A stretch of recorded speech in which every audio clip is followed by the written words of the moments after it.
Good evening. क्या हाल है आप सभी के? कैसे हो सब लोग? जय श्री महाकाल। नमस्ते, गुड इवनिंग। चलो, मैं बहुत ज्यादा टाइम नहीं लूंगा आप लोगों का। थोड़ी सी कुछ आप लोगों से बातचीत करनी थी, क्योंकि बहुत शानदार क्लास चल रही है, आप लोगों को काफी मजा भी आ रहा है। लेकिन कुछ ऐसी बातें हैं जो मैं आपके साथ शेयर करना चाहता था, और मैं एग्जाम को लेकर कुछ टिप्स आपको देना चाहता था कि जो गलतियां आप एग्जाम में ना करें, है ना। जैसे कांस्टेबल का एग्जाम हुआ था, आप में से कई लोग होंगे जिन्होंने एमपी पुलिस कांस्टेबल का एग्जाम दिया होगा, कई लोग होंगे जिन्होंने अभी हाल ही में पटवारी का एग्जाम दिया होगा।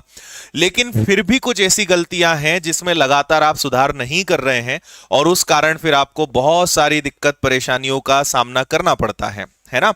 सबसे इंपॉर्टेंट चीज जिसका आपको ध्यान रखना है एग्जाम से निकलने के बाद आप रियलाइज करोगे, और वो है आपका टाइम मैनेजमेंट। ठीक है, टाइम आपका मैनेजमेंट जो है वो सबसे ज्यादा जरूरी है, इसका आप ध्यान रखें। सबसे इंपॉर्टेंट चीज है, आपको फर्स्ट क्वेश्चन से लास्ट क्वेश्चन तक जरूर पहुंचना है। विशेष ध्यान रखें, क्वेश्चन नंबर 1 से लेकर लास्ट क्वेश्चन तक जरूर पहुंचें। सबसे पहले राउंड में वो सारे क्वेश्चंस करें जो आपसे बन जाते हैं, है ना।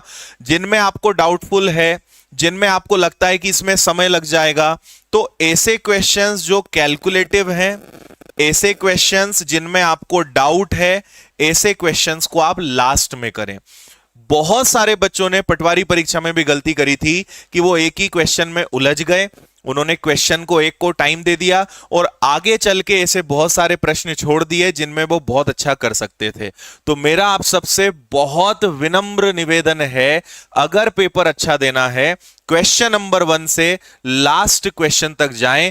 पहले राउंड में वो सारे क्वेश्चन कर डालें जो आपसे अच्छे से बनते हैं। इसका बहुत ध्यान रखने की आपको जरूरत है। अच्छा, आपको पता है कि टोटल 5 सेक्शंस हैं, यानी मैथ्स आएगा, इंग्लिश आएगा, हिंदी आएगा, साइंस आएगा, जीके आएगा। पटवारी पेपर में भी उन्होंने क्या करा था कि आपको बोला था, है ना, कि इतने इतने सेक्शंस हैं, लेकिन सब कुछ मिक्स आया था। तो हो सकता है कि हर सेक्शन से 20 क्वेश्चंस आए, ये एक पॉसिबिलिटी है। इसके पहले जितने एग्जाम्स हुए हैं उसमें हर सेक्शन से 20-20 क्वेश्चंस आए हैं। बट मेरा आपको एक सजेशन रहेगा कि आप मेंटली प्रिपेयर रहिएगा कि मिक्स भी आ सकता है। हो सकता है किसी एक सेक्शन से 15 सवाल आए और किसी एक सेक्शन से जो है 25 सवाल आ जाएं, ऐसा भी हो सकता है। ये पहले दिन फर्स्ट शिफ्ट के बाद क्लियर हो जाएगा। तो जिनका फर्स्ट डे फर्स्ट शो जो ओपनिंग करने जा रहे हैं, मेरा आपको एक सजेशन है, बी प्रिपेयर्ड फॉर एवरीथिंग। हर चीज के लिए तैयार रहें, मिक्स के लिए आप तैयार रहें। हो सकता है कि मिक्स आ जाए, और नहीं तो भी कोई तकलीफ नहीं है, कोई भी दिक्कत नहीं है। तो हर सेक्शन से 20 क्वेश्चंस भी आ सकते हैं, या आपका पूरा मिक्स भी आ सकता है, यह ध्यान रखें। फिर एक सवाल आप में से कई लोगों का होता है कि सर कुछ इंपॉर्टेंट बता दीजिए, क्या पढ़ें। तो मेरे ख्याल से आप समझ गए होंगे कि लगभग 60 से एक दिन में 3-3 शिफ्ट होने वाली है। ठीक है, पटवारी के बराबर लगभग एग्जाम देने वाले स्टूडेंट, मैंने एक वीडियो बना के आपको जानकारी दी थी कि लगभग 10 लाख से ज्यादा बच्चे इस परीक्षा को देने वाले हैं। मतलब लगभग पटवारी एग्जाम के इक्वल आप मान लीजिए। पटवारी की परीक्षा 2 शिफ्ट में हुई थी, यहां 3-3 शिफ्ट में होगा। एनालिसिस में हमारी टीम आपकी पूरी मदद करेगी, क्वेश्चंस आप तक पहुंचाने में हम पूरी मदद करेंगे। उसमें हमें आप लोग का भी सहयोग चाहिए। ठीक है, एक मिनट धीरज, एक मोबाइल नंबर कौन सा शेयर करना है वो पूछ लो राहुल सर से, वो भी बता देते हैं। मैं आपको एक नंबर दे देता हूं जिस पे आप अपने क्वेश्चंस अब हमारे साथ जरूर शेयर करें, ताकि हम आपको एनालिसिस अच्छे से करा सके। वो भी अभी मैं आपको शेयर कर देता हूं। तो याद रखिए, जब भी शिफ्ट वाइज परीक्षाएं होती हैं उसमें कुछ भी इंपॉर्टेंट नहीं होता है, हर चीज पढ़नी पड़ेगी। जिस टॉपिक जिस सेक्शन से क्वेश्चन इस शिफ्ट में आए, अगली शिफ्ट में कुछ और आ जाएगा, उसकी अगली शिफ्ट में कुछ और आ जाएगा, अगले दिन कुछ नया आ जाएगा। तो आपको हर चीज को अच्छे से पढ़ना है। जिनकी परीक्षा आने वाले फर्स्ट डे सेकेंड थर्ड है, आपको मैं एक ही चीज कहूंगा कि जितना आपने पढ़ा है उसको रिवाइज करें। बहुत ज्यादा नए पर कि मैं ये भी पढ़ लूं वो भी पढ़ लूं या जीएस स्कोर गहराई में पढ़ लूं, मेरा सजेशन है स्कोरिंग सब्जेक्ट पे फोकस करें। जीएस का कोई अंत नहीं है, मैथ्स स्कोरिंग है, हिंदी स्कोरिंग है, साइंस आपका स्कोरिंग है, ठीक है, इंग्लिश तक एक स्कोरिंग है, लेकिन जीएस जिस तरीके से पिछले 2-4 सालों से आ रहा है, मेरा सजेशन है उसको। अच्छा, हमें क्या है, जीएस पढ़ने में बड़ा मजा आता है, हर दिन कुछ नया नया फैक्ट पता चलता है कि अच्छा 1969 में ऐसा भी हुआ था, ये उसमें थे, लेकिन there is no limit, GS अनंत है। स्कोरिंग सब्जेक्ट पे फोकस करें जिनमें आप 100% मार्क्स ला सकते हैं। सपोज मैथ्स में 20 क्वेश्चंस आएंगे, पूरी गारंटी है कि आपसे 19 तो उसमें से बनेंगे ही बनेंगे। इवन साइंस में भी हो सकता है, हिंदी में भी हो सकता है। स्कोरिंग सब्जेक्ट्स पे फोकस करें जिनका कोई अंत नहीं है, उन पे आपको ज्यादा गहराई में नहीं जाना है। हाँ जी मैम। हाँ, एक वैसे तो ये हम आपके साथ शेयर करेंगे, लेकिन फिर भी आप ये नंबर मेरा सेव कर लें, 8818906282। इस नंबर पे आपको अपने प्रश्न हमारे साथ व्हाट्सएप पर शेयर करना है ताकि हम एनालिसिस करा सकें। आपने देखा था पटवारी में हमने आपको पूरा आखिरी तक एनालिसिस कराया था, और अब हम चाहते हैं कि इसमें भी आप हमारी मदद करें। तो जिनका भी 25 तारीख से पेपर स्टार्ट हो रहा है, 25, 26, 27, जो भी जब भी आपका एग्जाम है, आप इस पे जरूर भेजें, और बाकी फिर हम आपका नाम और सारी चीजें बताएंगे जो भी हमारे साथ प्रश्न शेयर करने वाले हैं। ठीक है, ये लो। तो बस मैं ज्यादा टाइम नहीं लेता हूं, एक बार आपके कमेंट्स देख लेता हूं। मैम आपको कोई कमेंट दिख रहा है क्या, बच्चों के कोई डाउट हो तो? 26 का है, देखो डरना नहीं है, है ना। मैं 100 बात की एक बात बोलता हूं, ठीक है। आपने अगर अगर बहुत ईमानदारी से और मेहनत से आपने पढ़ाई करी है, अगर आपने ईमानदारी से और बहुत मेहनत से पढ़ाई करी है, तो एक ही बात खुद से कहो, जो होगा देखा जाएगा। ठीक है, अपने ऊपर भरोसा रखिए, चिंता मत करिए। ठीक है, एक दिन से कुछ ना ज्यादा बिगड़ना है ना ज्यादा सुधरना है, इसलिए जितना पढ़ा है उस पर भरोसा करिए। मैंने पटवारी के एग्जाम में और सब में मैं हमेशा से एक चीज आपसे बोलते आया हूं कि अगर आपने पिछले 2-3 महीने बहुत मेहनत करी है तो आपको डरना नहीं है, और जब 2-4 महीने मेहनत नहीं करी तो फिर डरना क्यों, है ना। तो दोनों केस में आपको टेंशन नहीं लेना है, जो होगा देखा जाएगा, अपना बेस्ट करना है। और एक चीज मैं आपको और विशेष बताता हूं, अगर आपको लगता है कि सर मेरी शिफ्ट में कठिन प्रश्न आए हैं और पता नहीं मेरा तो अब क्या होगा, मेरा तो पेपर बिगड़ जाएगा, मेरा तो अब सिलेक्शन नहीं होगा, तो मेरा आपको एक कहना है कि अगर कोई चीज कठिन है तो वो सबके लिए कठिन है, अगर सरल है तो सबके लिए, कठिन है तो सबके लिए।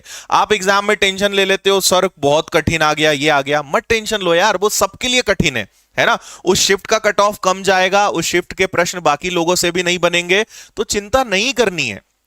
ठीक है, कठिन है तो सबके लिए, सरल है तो सबके लिए, आउट ऑफ सिलेबस आया है तो सबके लिए, जीएस बहुत डीप में आया है तो सबके लिए, मैथ्स अगर बहुत कठिन आ गया, कैलकुलेटिव आ गया तो सबके लिए, तो मार्क्स सबके गिरेंगे। तो आप ये चिंता मत करो कि आपके साथ ही ऐसा हो रहा है, सबके साथ वैसा होगा, है ना। तो चिंता नहीं करना है, रिलैक्स रहना है, अपने आप को शांत रखना है, और एक ही बात कहनी है कि जितना अपना बेस्ट किया जा सकता है करेंगे, है ना। ऊपर वाले का नाम लेकर, अपने माता पिता को याद करके कूद पड़ना एग्जाम में, और एक ही बात कहना कि जितना बेस्ट अपने से किया जा सकता है, जो सर्वश्रेष्ठ किया जा सकता है वो करेंगे, और जो होगा देखा जाएगा, है ना भाई। जेल प्रहरी, वन रक्षक, नो डाउट आप इसमें सिलेक्शन लीजिए, लेकिन मेरी एक दिली इच्छा ये रहेगी कि इससे ऊंचे भी जो एग्जाम से, इससे भी और जो बड़े एग्जाम से, उसके लिए भी मेहनत करो यार। आप माना जेल प्रहरी वन रक्षक बन जाओगे, लेकिन क्या आपके मन में वो एक जिज्ञासा या वो एक कमी नहीं रहेगी कि यार एमपीएसआई बनते तो मजा आता, या एक इंस्पेक्टर बनते तो मजा आता, अधिकारी बनते तो मजा आता। और ये भूख होनी चाहिए, है ना। अगर ये भूख हमारे अंदर नहीं है तो फिर क्या करा हमने, है ना। तो आप बन जाएंगे, तब भी आपको आगे एग्जाम्स के लिए तैयारी करना है। किसी कारण से, भगवान ना करे, लेकिन मान लीजिए नहीं होगा, तब भी आप बनेंगे, है ना। मैंने कई लोगों को देखा है कि वो छोटे छोटे एग्जाम्स नहीं निकाल पाए और बने तो सीधे इंस्पेक्टर और ऑफिसर बन गए। तो ऐसा नहीं है कि किस्मत खराब है, हो सकता है ऊपर वाला आपको डायरेक्ट कहीं बड़ी जगह भेजना चाहता हो। बी पॉजिटिव, मस्त रहिए, रिलैक्स रहिए, अपना बेस्ट दीजिए। एग्जाम से आने के बाद अच्छा जाए बुरा जाए, कैलकुलेशन करना ही नहीं है, अगले टारगेट के लिए लग जाना है, कि अब एसआई के लिए लगना है, या एसएससी सीजीएल के लिए लगना है, या जो आपका अगला टारगेट है उसके लिए लग जाना है। दिल और दिमाग पे इस चीज को हावी नहीं होने देना है, यह ध्यान रखें, है ना, अच्छा करें, मस्त रहें, बिंदास पेपर दें। पेपर का लेवल ठीक ठाक रहेगा, बहुत कठिन नहीं आएगा। मैं मैथ्स के बारे में आपको जरूर बता सकता हूं कि मैथ्स में क्वेश्चंस थोड़े से कैलकुलेटिव आ सकते हैं, है ना, और सारे क्वेश्चंस नहीं आते हैं। एक चीज और, अफवाह फैलाने वालों से बचना है, बहुत ज्यादा एनालिसिस देखने से बचना है। जिनका एग्जाम खासकर बहुत बाद में है, आप बहुत टेंशन लेते हो, सर उसने ऐसा बोल दिया, उसने ये बता दिया। मैं आपको बता रहा हूं, जिसने पढ़ाई लिखाई करी होगी वो बोलेगा सर पेपर अच्छा आ रहा है, अगर किसी ने पढ़ा होगा तो उससे बन जाएगा। लेकिन जो बिना पढ़े पेपर देने जाते हैं वो बाहर निकल के क्या बोलते हैं, पेपर बहुत कठिन आया, हमसे तो समझ ही नहीं बैठा, क्या क्या पूछ लिया और ऐसा हो गया वैसा हो गया। आपको ऐसे लोगों को दिल पे नहीं लेना है, क्योंकि ये वही लोग हैं जो ज्यादा पढ़ते नहीं थे, है ना। 10 लाख लोगों ने फॉर्म भरा है, आप ईमानदारी से बताइए कितने लोग, यूट्यूब पे आप देखिए इस समय 5,000 लोग लाइव पढ़ रहे हैं, ज्यादा से ज्यादा इस वीडियो को 1 लाख लोग देखेंगे, 1.5 लाख लोग देखेंगे, तो 10 लाख में से 1 लाख लोग अगर पढ़ रहे हैं तो आप समझिए कंपटीशन उतना नहीं है जितना हमें दिखता है ना। तो जिन्होंने पढ़ाई नहीं करी वो बाहर आके यही बात कहेंगे कि पेपर बहुत कठिन आया। अब आप उनकी बात को दिल पे ले लेंगे। पटवारी परीक्षा में मैंने देखा है कि कई बच्चे एनालिसिस देख देख के काफी डर गए इधर उधर का, और जब पेपर खुद देने गए तो बाहर आके बोलते हैं कि सर बेवजह एनालिसिस में हमें इतना डराया और पेपर तो बहुत बढ़िया था, आराम से चीजें बन गई। तो सुनना नहीं है, अपना बेस्ट करना है, ठीक है। हम आपके साथ हैं, पूरी विनर्स टीम आपके साथ है। मैम आप देखिए, मेरे ख्याल से मैम लेट नाइट क्लास ये आपने पहली बार लिए, देखिए आज 8 बजे से मैम ने 2 घंटे की आपकी स्पेशल क्लास प्लान करी है, और बहुत डिफिकल्ट होता है नाइट क्लासेस लेना, लेकिन फिर भी आपके एग्जाम के लिए प्लान करा है। तो सब मेहनत कर रहे हैं यार आप लोगों के लिए, है ना। मस्त रहो, बिंदास रहो और अपना अच्छे से अच्छा करने का प्रयास करो, और अगले एग्जाम के लिए, इसके बाद फिर अगले टारगेट के लिए फिर से लग जाओ, है ना। यही जीवन में सफलता का रहस्य है, एक टारगेट पूरा करो, अगले टारगेट में लग जाओ। ग्रोथ होती रहनी चाहिए, बढ़ते रहना चाहिए, हर दिन अगले दिन से बेहतर होना चाहिए, ठीक है। चलो मैंने ज्यादा टाइम ले लिया है, तो अब मैं वापस माइक मैम को हैंडओवर करता हूं, और मुझे उम्मीद है कि थोड़ी सी आपको अब जरा शांति मिल रही होगी, थोड़ा सा आप कूल होंगे। चिंता नहीं करनी है, बस एक ही बात मैं आपसे कहूंगा, घबराना नहीं है। डर देखो लगता है, आप बचपन से पेपर दे रहे हो, क्या पहले डर नहीं लगता था? हमेशा लगता है, पेपर का डर सबको लगता है। हम भी अगर एग्जाम देने जाएंगे हमें भी डर लगेगा, वो एक नेचुरल प्रोसेस है। अब आप बोलो कि सर मुझे डर लगता है, कुछ बताओ, तो यार आप इंसान हैं, इंसान के अंदर इमोशंस होते हैं। मैम आपको पढ़ाती हैं साइंस में, है ना, तो वो जो अच्छे का एहसास, बुरे का एहसास, डर का एहसास, गुस्से का जो, ये सब जो हार्मोन्स हैं, ये सब तो रहेंगे ना, तभी तो हम इंसान हैं, है ना। हमें लड़ना सीखना है, कंट्रोल करना सीखना है, और इनको अपने दिमाग पे नहीं चढ़ने देना है। बस यही चीज आपको ध्यान रखनी है। मस्त रहो, चिंता नहीं करना, ठीक है।